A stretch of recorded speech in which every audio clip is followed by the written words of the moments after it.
Welcome back to the show. Let's talk to Alessio Rastani. Very good morning to you, Alessio. Thanks very much. Let's talk about cable. You've sent a chart of the Great British Pound. I use the term very loosely. What are you thinking here this morning? We can see the Brexit vote right in the middle of that chart. And according to this chart that I'm showing you here, there's a probability that we've completed wave 4. So what's happened is, just if you take a look at the right-hand side, it seems the British pound, the rally we had since, well, I think that was February, March, started in March. So the rally we had, the little bounce we had, has hit a resistance, that trend line, a purple line we've drawn there. The resistance was at 130, 131 level there. And again, we don't know for sure that resistance is going to hold. We don't know if it's going to, now turn around and fall, but there is a strong probability it could. If that is wave 4, if this wave count is correct, and I'm not saying it is, but there's a potential this wave count says to us that we've completed wave 4, which for folks who may not be aware is a correction in the... Most importantly, wave 5 sends the market lower. Thanks very much, Nick. Yes. So if that's correct, that means wave 5 potentially could start, and we could see a move down to 125.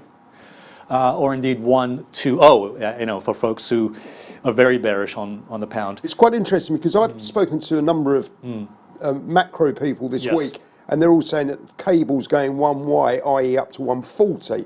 Really? And you're suggesting that the technicals here, if we're going into this 5th wave, you reckon it's going to go lower?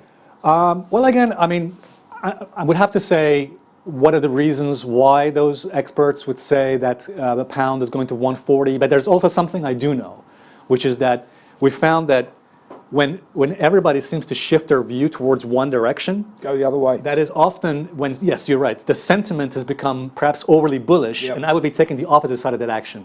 So I think the time to have been bullish on the pound was back when, in fact, I remember when I was on this show back a few months ago, no, not a few months ago, back in February, January, and I remember saying insiders, the smart money was buying the British pound. That was the moment to have been extremely bullish on the pound. But now, if what you say is true, and a lot of folks out there are saying the pound is going to go to 140, that shows to me perhaps an over bullishness sentiment in the pound. And no, I would be taking the opposite side of that. However, they may be right. I would say this, look, if the pound can maintain itself and continue this, if it can take out the highs it made about a few weeks, I think about a week ago, it made a high right there.